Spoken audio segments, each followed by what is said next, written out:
Tu crois que pour perdre du poids, il faut absolument compter chaque calorie? Que si tu ne le fais pas, tu vas forcément grossir? Et si je te disais que c'est à la fois vrai et complètement faux? Salut les gars, je m'appelle Andrei Postov, coach et passionné du fitness. Aujourd'hui, on va parler d'un sujet que personne n'explique clairement. Faut-il vraiment compter ses calories? Je vais te dire quand c'est utile, quand c'est une perte de temps, et surtout comment t'alimenter sans devenir esclave de ton téléphone. Reste bien jusqu'à la fin parce que je vais te partager une méthode simple pour comprendre ton alimentation sans passer ta vie à tout noter. Une calorie, c'est juste une unité d'énergie. Ton corps, c'est une machine. Il reçoit de l'énergie, ce que tu manges, et il en dépense ce que tu bouges, respires, vis.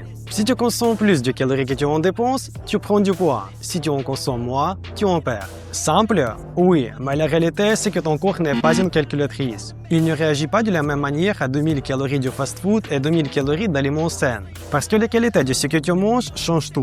Hormones, digestion, énergie, humeur, sommeil. Et c'est là que beaucoup se trompent. Beaucoup de gens téléchargent une application, notent chaque bouchée, et au début c'est motivant, je suis d'accord. Mais très vite, ça devient une obsession. Ils pensent qu'il suffit d'atteindre un chiffre, 1800, 2000, 2500 calories, mais le corps humain, ce n'est pas une formule mathématique. Tu peux manger 1800 calories de burger et frites, ou 1800 calories de riz, légumes et poulet.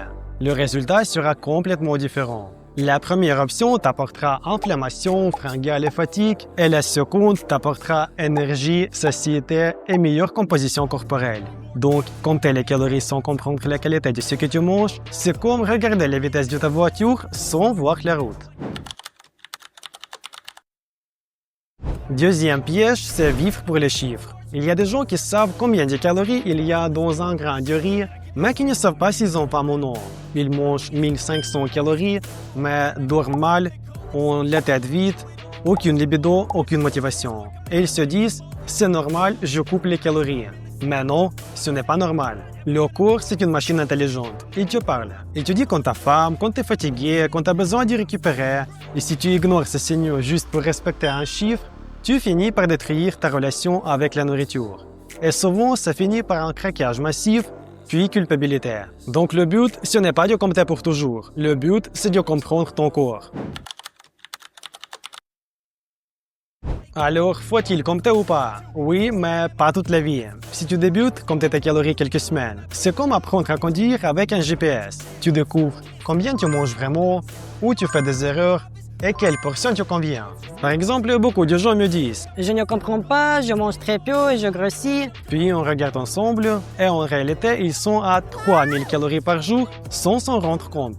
Donc, compter aide à ouvrir les yeux, à reprendre le contrôle. Mais une fois que tu as compris, tu peux passer à la phase suivante, l'alimentation intuitive et structurée.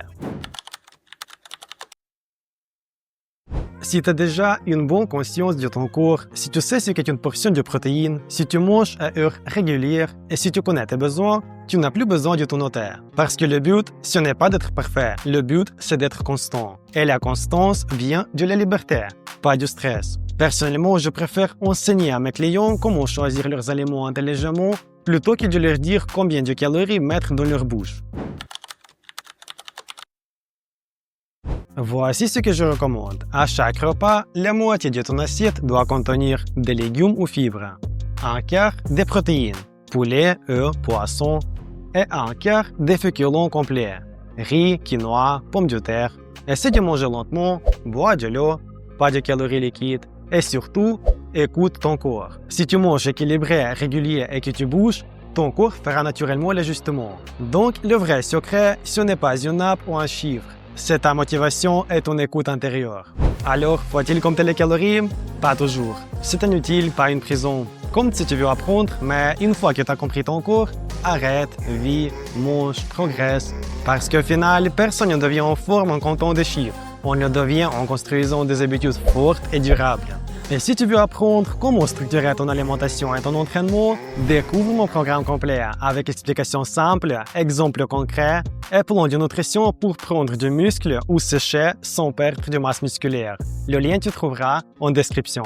Et surtout, pense à t'abonner, mettre un like si tu veux plus de vidéos comme celle-ci Et dis-moi en commentaire, est-ce que toi, tu comptes tes calories ou tu préfères écouter ton corps? C'est très intéressant de savoir comment vous faites. Merci d'avoir regardé cette vidéo jusqu'au bout les amis. On se retrouve très vite pour la prochaine vidéo.